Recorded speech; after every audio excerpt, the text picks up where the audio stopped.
Pour en parler, Steve Tangoa est notre invité. Bonsoir. Bonsoir Pascal. Et vous êtes homme politique, en même temps coordonnateur d'une association pour la justice en RCA. Absolument, c'est l'association pour la justice, la vérité et la réparation qui a pour mission aujourd'hui de traquer tous les criminels Séléka et leurs suppôts et de les traduire en justice. Alors, il faut également noter que vous êtes exilé volontaire, c'est ça? Écoutez, oui, exilé volontaire, je suis haut fonctionnaire, je travaille au cabinet du Premier ministre depuis 2007 et j'ai donc volontairement choisi de ne pas m'associer à la mascarade de la gestion du pouvoir Séléka depuis avril 2013. J'ai séjourné en France et je suis au Cameroun depuis fin décembre 2013. Alors, quelles sont les nouvelles qui vous parviennent de la RCA depuis l'élection de la présidente Catherine Samba-Panza, la nomination d'un Premier ministre? Est-ce que ce sont des nouvelles guerres? Écoutez, les deux premières, effectivement, telles que vous le citez, initialement étaient de bonnes nouvelles, même si elles n'entraient pas, je dirais, de manière catégorique dans le schéma que les mouvements de résistance avaient tracé. Mais l'élection de Mme Catherine Samba-Panza, la désignation de M. Nzapa Eke au poste de Premier ministre, répondait, je dirais, à une dynamique d'apaisement. Or, aujourd'hui, il se trouve que le gouvernement vient de tomber et je pense que les forces de résistance vont très rapidement devoir se réunir pour essayer d'adopter une déclaration commune face à la mise en place de ce gouvernement. Alors, vous semblez donc peut-être dire que la situation locale, le calme n'est toujours pas revenu en République centrafricaine. Alors, qu'est-ce qui fait véritablement problème? Est-ce que vous avez des contacts directs là-bas?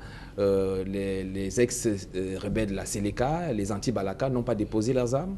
Écoutez, manifestement, les informations qui nous reviennent, je vous répondrai effectivement que très peu, en tout cas, ont déposé les armes. Les ex-Séléka, au contraire, d'après les informations que nous avons, enfin on dit ex-Séléka, mais bref, peu importe, continuent de se surarmer.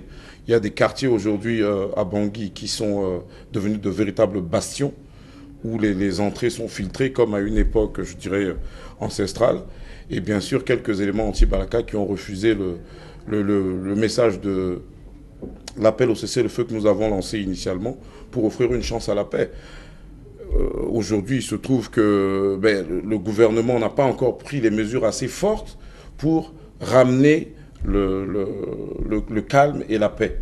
Voilà, parlons justement de ce gouvernement qui est tombé il y a quelques instants seulement, un gouvernement de 20 membres. Alors, si on pouvait avoir une idée, puisque la présidente Catherine Samba-Panza parlait d'un gouvernement beaucoup plus de technocrates et même qu'elle tiendra compte de l'équilibre. Est-ce que vous avez l'impression que c'est un gouvernement qui sied à ces différentes attentes? Écoutez, c'était quand j'étais en voiture en train de venir dans vos locaux que j'ai eu l'information de la mise en place de ce gouvernement. Il faut être honnête, il y a quelques personnalités qui ont une compétence reconnue, une compétence éprouvée. Il y a un très bon dosage, je dirais, du genre, hein, parce qu'il faut savoir qu'il y a 7 femmes dont la quasi-totalité sont nouvelles, à l'exception de Mme Koyara, qui font leur entrée au gouvernement.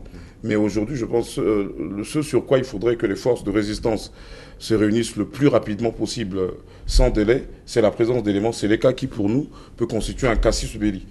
Alors aujourd'hui, absolument, la présence d'éléments d'ex-ministres étiquetés Séléka aujourd'hui, c'est demander à ce peuple qui a tant souffert depuis un an d'accepter encore de continuer à avoir leur bourreau, les narguer. Est-ce qu'il existe véritablement un problème interreligieux en République centrafricaine, puisqu'on a souvent fait savoir qu'il existait une certaine animosité entre chrétiens et musulmans? Une animosité, oui, mais problème interreligieux, non. Parce que je pense qu'il faut essayer d'analyser ce problème assez froidement, hein. Il n'y a pas de problème interreligieux. Aujourd'hui, la folie meurtrière de la Séléka a entraîné le pays dans un cycle de vengeance sans précédent. Et ça, pendant qu'il y a 9 mois, nous étions en train d'attirer l'attention sur cela. Que le niveau de barbarie avait atteint, comme ce que dit... Alors, comment appréciez-vous l'intervention de la communauté internationale, dans son implication dans la gestion de cette crise en République centrafricaine? Écoutez, aujourd'hui, moi j'ai plutôt l'impression que la présence de la communauté internationale n'arrive pas vraiment à stabiliser le pays. On est à Bangui, une ville d'à peine, je dirais, 1 million d'habitants. Il y a 6 000 hommes armés, équipés avec tous les moyens technologiques qu'il faut. Et les tueries depuis le 5 décembre prennent encore plus d'ampleur. Ça veut dire qu'il y a un problème de coordination, il y a un problème d'opérationnalisation même de la mission de stabilisation. Comment comprendre qu'il y ait autant d'éléments armés, par définition neutres, la France, le Rwanda, le Burundi et autres, et que les tueries soient à ce niveau-là? Il y a des questions à se poser. Il y a certaines... Ce n'est pas une question de mauvaise ou de bonne volonté, mais c'est une question d'opérationnalisation, je pense. Et croyez-vous certainement que, aux chances du retour à la paix, croyez-vous à ce que la Catherine Samba Panza puisse véritablement représenter cet espoir? Nous n'avons pas le choix que de revenir à la paix. Nous n'avons absolument pas le choix dans ce pays-là.